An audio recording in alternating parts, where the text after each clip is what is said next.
everyone, it's Sharonda from Perry Waits, and today I'm going to be reviewing The Handmaid's Tale, Season 4, Episode 9, Progress. You guys, I am so heated right now. At the end of the episode, I was ready to tell Mark, you know what, square up, okay? Because I was ready to come through the TV screen myself and handle him before June could have even gotten to him. But before I get into Raggedy Mark's behind, let's go ahead and talk about those Raggedy Waterfords. So, essentially, they're having a baby shower with just the two of them.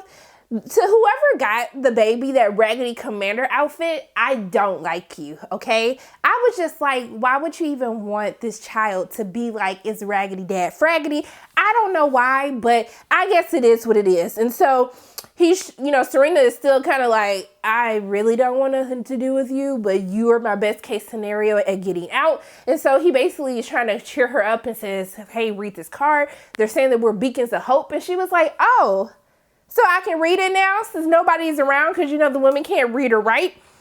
And so I was just like, yes, Serena, like, let him know, but I still don't like you either, Serena. But he's saying that, like, hey, like, the world should hear your voice again. I know I made mistakes in the past. He was like, you should write a book again. I said, so is she going to be able to put her name on a book? Because last time she didn't get to do that and you took all the credit for it. So I'm just trying to understand, what are the conditions of this newfound Fraggedy that you are? What are you going to allow Serena to do or not to do? But they get surprise visits from Naomi and Warren. And essentially, Naomi surprises her. And when she comes in, we see that she peeked the pen and paper to see that she was writing. So basically, they haven't really been upholding the laws of Gilead in their stay in Canada. And so she brings her gifts and stuff that the other women, the other wives have given her. And then she asks her, like, hey, how's Angela doing? And then she was like, oh, she's great. She's like talking and running around. She has an issue with biting, but maybe that's just her genetics. I said, Naomi, why you being so shady? So you gonna throw shade at Janine like that? Okay, I guess it is what it is. But they have an interesting conversation because she was like, hey, I'm surprised that you're here because, given everything that I had to do and speak out against Fred, I just didn't think that you would be okay with that. And she was like, I understand you have to do whatever you had to do to get back to your daughter. And I was just like, but Naomi, that's not her daughter. But I guess it is what it is. I'm going to let it go. But they have an interesting conversation because she was just like, hey, we can raise your baby. I said, raise my baby? Take my baby to Gilead? She was like, my baby's going to be right here with me. My son will be with his mother. Okay. And so she was just like, well, you can come back. And she was just like, she looking at her like, sis, now I can't come back. What are you talking about? So I don't know if they're going to try to make a play and claim the baby.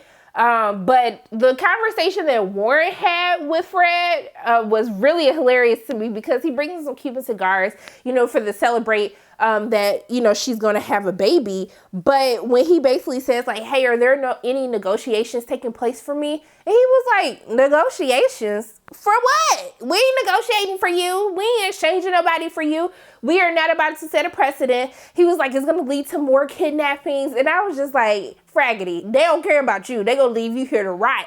But when Warren told Fraggedy that our thoughts and prayers are with you, I said, sir, I had to pause because I was dying laughing. Because that's what the government be saying anytime something crazy happen. And they're like, hey, we know this is terrible, but we still ain't going to do nothing to fix the problem. They always say, our thoughts and prayers.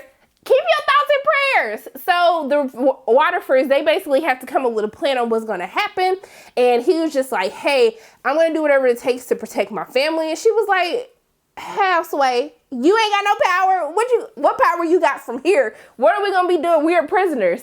And so I guess we realized that the decision that Fraggedy came up with was that he was going to basically make a deal with the government, the U.S. government, and essentially testify against Gilead in exchange for his freedom.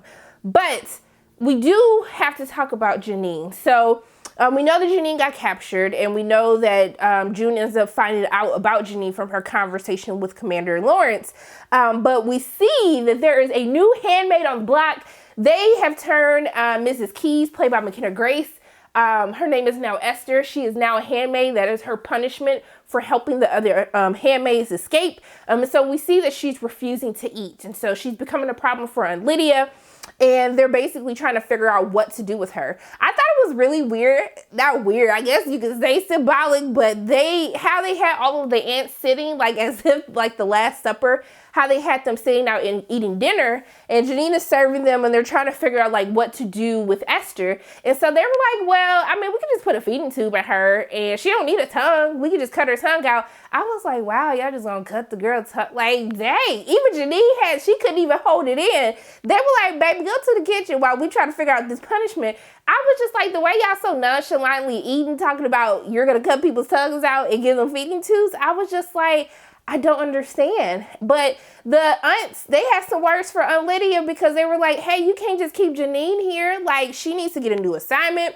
And then she was like, I'm going to get her a new assignment. And then they was like, who going to want her with her history? And then Aunt Lydia said, put some respect on Janine's name. Okay, she's giving 2 babies to Gilead. There's no reason why any family would not want to have her. And I was just like, Lydia, while I admire you taking up for Janine, because we know that Janine has a soft spot with you, and we know that June's words hurt you when she told you about how you lied to these women, and you basically say that you're going to take care of them, but you like lead them out to their rape. But we see that they're like, hey, you need to send her to a breeding colony. You need to do something. But she basically says, like, I will take care of that. And we see later in the episode, Janine takes her some tea, and she sees that Lydia is trying to figure out her assignment, what family that they're going to send her to. And so she basically ends up telling Lydia, like, hey, I'm going to take care of you, a lie. But she tells her she's going to take care of her. And then Janine tries to speak up for Esther, and just to let her know, like, hey, like, she has been abused. She's been through more stuff than what you know, not only from her husband, but from other people as well. So, like, this reaction you're getting from her is because she's scared and she's been through a lot.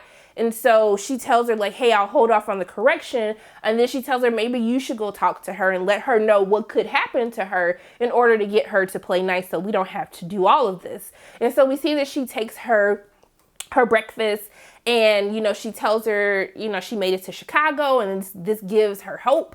And then she's like, what about June? And then she's like, hey, you don't need to worry about June. You need to worry about yourself right now, because you sitting up here not eating and being defiant to them, they're going to continue to torture you. Like, I just need you to understand, you will never win this game. This is what they are trained to do, to break you until you do what they want you to do one way or another. So you can either eat, or sis, there's going to be some harsher consequences.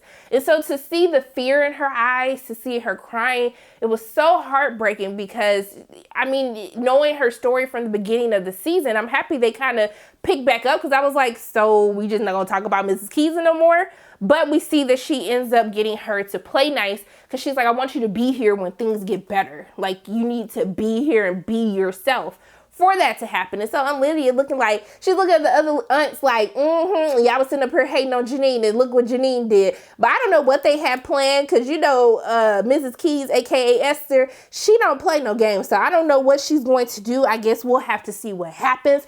But y'all, we gotta talk about June. It was a lot happening. So at the end of last week's episode, you know, she tells Luke, like, hey, I need to tell you what happened when I actually saw Hannah. And so she tells him, and he starts apologizing again. And essentially, he shows her all of the work that he was doing, interviewing people who came to Canada, trying to find a way to get to her Hannah. And so, you know, it's interesting that Moira tells her that she has power, she needs to use it, as opposed to Serena telling Fred that he does not have power anymore. And so we see that they decide to call Commander Lawrence to see if there's anything that he could do possibly. And as soon as they called, he was like, hey, June, hey, Canada, like, I know y'all listening on this conversation, so don't try to play me. And essentially she says, he was like, you obviously want something, so what do you want? And so she tells her, like, she needs to get Hannah back. And essentially, when he calls her Mother of the Year, Commander Lawrence is so shady. He called her Mother of the Year. Then he said that the maple syrup in Canada must be making her soft since she's gotten to Canada. And so he tells her, like, hey, she was like, we're her parents. No one's going to love Hannah the way that we love her. And he was like, girl, your love, he was like, your love F people up. Your love is a fountain of trouble and heartache. I said, Commander Lawrence, why are you going so hard on June? I don't understand. You know you have a soft spot for June. And I know that you guys have given me so much hate on how I feel about Commander Lawrence, because I go back and forth on whether or not his intentions are good. But this week I'm like, okay, his intentions are good. He tries to negotiate with her, like, hey, sis, I can't be stirring the pot. I helped you once, I almost lost my life. You want to figure something else out. We got to negotiate. Can you send 10 of them kids back? And then I think about getting you Hannah. And she was like, sir, you must have misunderstood me. I'm not bringing none of them kids back. No, we're not sending no kids back. You could take this trade agreement to get have trade to Gilead or no, but you're not getting no kids. And he was like, sis, 5 kids, this is how negotiation works. And so she was just like, I can't do that. And so he essentially tells her like, hey, you need to be grateful like for your freedom and you need to move on. And he hangs up and then he says like, if you can. And so I was like, okay, Commander Lawrence, I'm gonna say that there's some good left inside of you. I know we go back and forth and I know y'all hate that I still just don't fully believe Commander Lawrence, but I know he has to do what he has to do to survive. But we see that later, we see that she's going through these papers and she sees this picture of Hannah. I didn't know if this was a part of the letters. Like, did Nick slip? I don't know if Luke got the picture of Hannah on his own or if this is when Luke had met up with Nick and he gave her the stack of letters. I don't know if it had the picture in it. I don't know if she saw that and made her think of Nick. I could be making stuff up, but I'm sure y'all will correct me in the comment section below. But we see that Luke basically comes in and he tries to manipulate June. And I'm not gonna lie to you, I was side-eyeing Luke this entire episode. So Luke was like, hey, so I was thinking, you know, Nick's he's a commander now. Like, why don't we try to get Nick to help us? And then she was like, you want Nick to help us? And he was like, yeah, like, you know, do you think Nick would help? Now, June didn't have to be this petty, but she was like, oh yeah, Nick would do anything for me. I said, not June. He just asked you, would you help? But then Luke was being petty too. He was like, well, you know, maybe you shouldn't call him. Maybe you should go meet him and bring Nicole. Like, how can he say no to you and his daughter? I was like, Luke, you are doing too much right now. I was like, this little reverse psychology manipulation. But the gag is, she was ready to see her real man because her real man is Nick, okay? I know people been like, oh, I'm Team Luke. Oh, I'm Team Nick. June made her choice this episode. It's going to be Nick 100% because Nick knows who the actual June is now. Luke knows, like, a fragment of this old June, and that's not her anymore. Because this whole meetup between... Y'all can't tell me that... You can't tell me that June does not want to be with Nick over Luke. You just can't tell me that after watching this episode. So when I say my girl was ready... She was ready. She was looking nice and stuff. She checking her hair, like putting her hair back. She was giddy to go see her man. I said, June, you better be happy to go see your man. Go see your real man. And then Luke looking all scared. Now talking about I didn't pack some fruit for Nicole. And she's like, don't worry about me. He's like, of course we won't worry. I was like, no, you worried about her running away with her real man and leaving you. Because I was just like, I don't even know why you set yourself up for this okie doke. But she was happy to go see him. She goes, she pulls up and she walks outside and then you hear this, June? And then she turns around and it's Nick. And then I love like how the exposition of them like standing on the sides. I don't know why every time they meet up it's always snowing, but I guess that's just the poetic nature. Every time they meet it's snow. But essentially she ends up asking him, he basically first he says to her, hey, like freedom agrees with you. And then she was like, how's Gilead? And he was like, you know, just hanging in there. She's like, it's a poor choice of words. I said, y'all, look at all of this chemistry. Look at all this chemistry right here. This flirtation, this back and forth. Luke and June could never have what they have. Never, ever. But we see that he sees Nicole again. And I almost started crying when he was like, hey, sweetheart. And I was just like, look how good he is with Nicole. It's just too much for me. But when we see that y'all thought Luke was ready, baby, Nick was ready, okay? Nick had the paper. He said, baby, I knew you weren't going to stop looking for your daughter. I've been keeping tabs on her. She in Colorado Springs. What you need to know, baby, because I'm going to do anything for you. I was like, y'all cannot tell me that this is not Team Nick now. Even though Nick's still raggedy, we're going to get into that in a little bit. But we see that he ends up telling her, like, I should have ran away with you when I had the chance. And then he kisses her, and then it's so passionate, and they look so cute playing with each other. He got Nicole a doll, even though when he, like, showed the doll from Gilead, I wanted to slap it out of her hand. But I was just like, look at this. You cannot deny this chemistry. Look at this family unit together. And then we see that, you know, they just end up chillaxing. Now, if that baby wasn't there, they was gonna get it on the boom boom, and they probably would have did it if the Secret Service wasn't there. They was probably gonna get it on one last time. And I know what y'all talking about, not in front of Nicole. Y'all, don't act like people don't be having sex in front of their kids when they babies. Don't even try to lie like that, because you know what be happening. But we see they're touching their foreheads together. I feel like I'm in a love story, even though I know they finna depress me afterwards. And I was just like, June and Nick, I just don't understand. So he ends up telling her, like, hey, June, try to be happy. And she's like, you too. And then I'm feeling all warm inside, like, Lord, send me a Nick. And then guess what happened? The Lord said, hey, be careful what you ask for. Because when June pulled away, look what this raggedy dude did. He didn't put the wedding ring on his finger. This fool got married. He got married and didn't tell her. What do you think she gonna do when she find out you married, Nick? Why you couldn't tell her, Nick? Why you couldn't tell her? Ugh. Every time I start to be like Team Nick again, he always do something shady and raggedy to just make me not want to believe in him. So we see when she gets home, Luke waiting on the steps because Luke is shook. He should have been shook. You shouldn't have gave her the idea in the first place, because clearly you know where you stand and you know that she likes Nick more than you. So it is what it is. So we see that they're talking to Mark Raggedy behind and Trader Mark. That's why I'm Trader Mark. And they basically said, so what do we do now? He's like, well, I have a new asset from Gilead. And they was like, oh, who your new asset? He said, Fraggedy. I said, what? Fraggedy? What you mean Fraggedy your asset? So this fool done made a deal with him in exchange for his freedom to testify against Gilead Raggedy behind. He gonna let him free. And he just sitting there saying, sometimes you gotta let a big fish go to catch more fish. Baby, I want to snatch him up so quick when he said that. I was just like, I know his raggedy behind did not, this traitor did not just say that. But we should have known he wasn't about Ish, because we saw the flirtation he had with Serena this whole time. And then essentially, June gave him that look. Like, and then Luca Moore was like, oh, she finna lose. And I was like, girl, lose it all, okay? She went outside and she was like, she pushed Mark and she was like, he's a rapist. You know he's a rapist. He raped all these women. She was like, I'm going to effing kill you. I will effing kill you. And then Luke trying to pull back. I said, look, what you pulling her back for?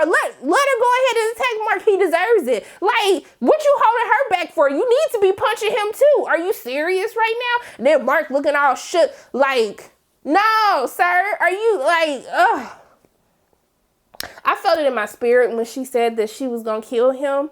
And I was here for her, okay? I'm here for all of this. I don't know what's going to happen. I don't even know if Serena's totally okay with Fraggedy being set free too. I think she thought she was going to ride off into the sunset by herself with her son and live her little life in Canada with Trader Mark. So I don't know what's going to happen. But I'm so upset right now. I am heated right now. I cannot believe. Actually, I can't believe, because Trader Mark is trash. He trash. He gonna never be Ish. Nick ain't Ish either.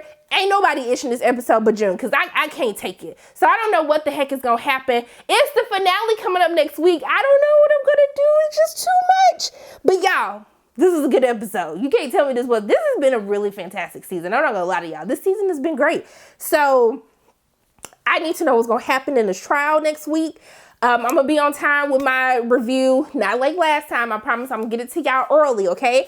But make sure that you guys, like, I've been interviewing the cast. I'll tag all of the interview links. Make sure you go show some love on these interviews. I got to talk to Fraggedy, Rita, Moira, Janine. Make sure you go check all of the interviews out. I will post them in the link below. But those are my thoughts on the Handmaid's Tale episode 9 progress. I don't know what the hell progress we made. I guess Janine made progress with Mrs. Keys, but I don't know. I feel like we took a couple of steps back this episode. But those are my thoughts on the episode. As always, my name is Sharona from Pair Waits, and if you like what you saw today, make sure you hit the like button, hit subscribe, share this video with your friends, and make sure you hit that notification bell. And I love you guys 3000. And until I see you again, bye.